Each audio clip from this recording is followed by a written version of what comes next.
Perfect car builds, they just don't exist. I mean, according to the internet, there's no such thing as a perfect car build. And people don't just want to tell you that it's not their cup of tea. They want to make sure that you know that you're wrong. Like, you could have a Bugatti and they'd be like, bet you a Supra could do the same thing with 20,000 mods. Like, you could have the perfect S14 and people will complain that it ain't got enough horsepower. If you got an NSX, it ain't a Ferrari. If you got a Ferrari, it ain't an NSX, all right? People are just ridiculous sometimes because they are stuck at home. But when it comes down to perfecting a car build, and of course doing it for yourself and not for others, there's a couple 2-3 things you could do to make it look like, mwah, just better. Like macaroni and cheese pizza when you're super drunk on a Tuesday at 2 in the morning.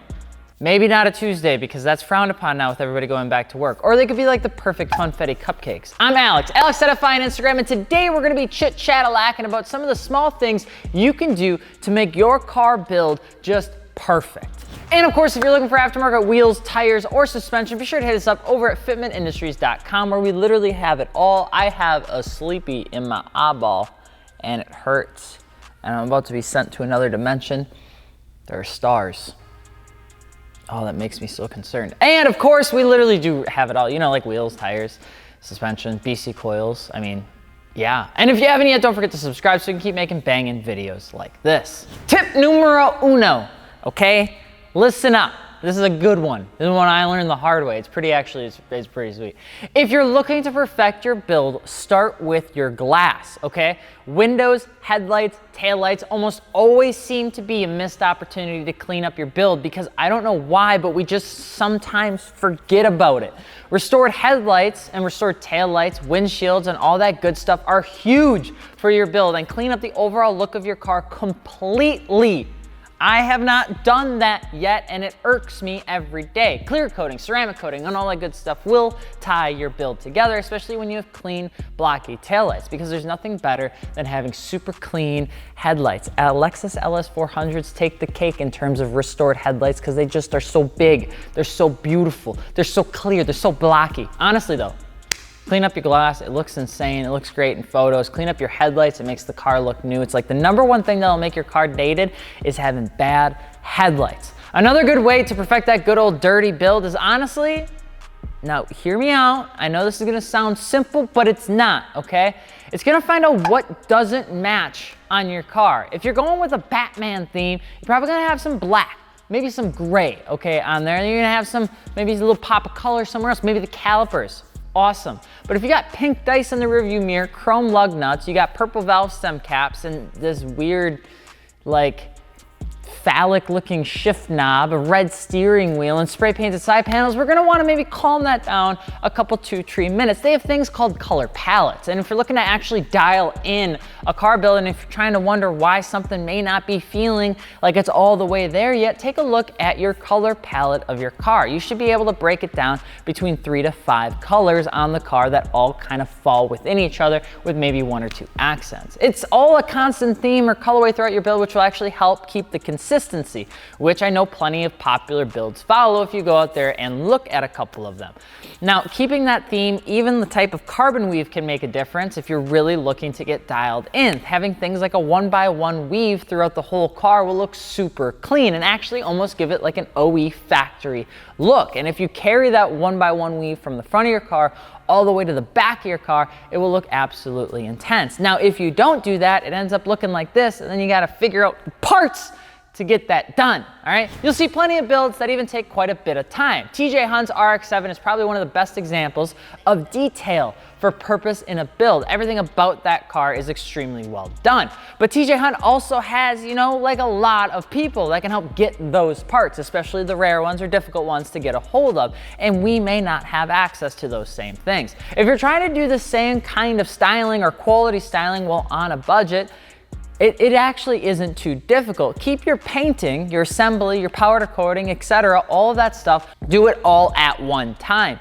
Powder coat is weird, and so is painting with spray cans and plasti dip. When you do it all, it can get a little weird. But when you do it all at once, you end up having less variance in the outcome and how all those parts look. It's like a super easy peasy lemon squeezy way to keep a consistent color, flake, and style to all those little parts that you end up modifying. Now, obviously people tend to hate on spray paint, but there have been plenty of things that I've spray painted or used in terms of a paint shop that came in a can that ended up looking really good. And then you just do it all at once so you have the same consistency, because once you have to mix another can, sometimes that consistency can go away. Another great way to perfect the good old build ski is to find whatever the is making that noise when you turn right and get rid of it, okay? This usually happens with like squeaky steering rack, loose suspension components, or worn bushangs, okay? You can have a banging car, but it's super weird when you pull up and it sounds like a box of bolts rattling around. The only vehicle out there in the world that can sound like a box of bolts just shaking around all the time and it being okay is a Ducati, okay? And that's a motorcycle, that ain't even a car, all day. Also, if you're running static, go to a paint shop, get a spray can, maybe a little nail, they have a little nail bottle, you know what I'm talking about, or whatever they call it. I don't know, I'd have to ask my wife. And keep it in your car. Static cars look banging, but the poor front bumpers look like they got bullied in high school. Keeping a little backup amount of paint to fix those small scratches will inevitably just make everything kind of look nicer, especially on the underside of the car where most people don't look, but if you actually take a picture, especially from the down up, you'll see all the scratches. Just having a little thing, kind of temporary paint, kind of keeps it sharp all the time. And it looks pretty good. You never know. And last but not least, or honestly, I'll say it once. If I said it once, I've said it 1,000 times. Plastics, okay? Totally worth replacing or restoring if you can. On top of that, gaskets and plastics are huge for making the build finally look new, especially when it's window gaskets. Window gaskets are like the weirdest thing to modify. They're the weirdest thing to rebuy because nobody really thinks about their gaskets. And there's nothing better than having true black gaskets around tinted windows that instead of that old, dried, aged, weird looking, probably smells like homeschool lunch. It's just not good, okay? Just don't do it. Unfortunately, plastic and gaskets aren't actually that cheap. Pretty much ever, like there just never are, which is why most people don't end up doing it. But if you are looking to truly dial in the car to its final T's and having the dotted I's, it's definitely worth doing, especially on an older car. Those frames, the windows, all of that stuff with clean gaskets make the car look fresh. Perfecting a car build comes down to combining both the looks the car came with when new, like the glass and the gaskets and all that sort of stuff, with the modifications that make the car yours, like wheels and tires, suspension, your new intakes, your exhaust, your pieces, your trim, your carbon, all that sort of good stuff. And how much you can make all of that blend together into one uniform look is usually what's going to give you sometimes one of the best looking builds out there. Now, if you actually want to do that, that is entirely up to you. But what do you think is one thing that makes your car build perfect? Let us know below. And of course, if you're looking for aftermarket wheels, tires, or suspension, be sure to hit us up over at fitmentindustries.com. I'm Alex from Fitment Industries. We will see you later. Goodbye. Oh, my back. Goodbye.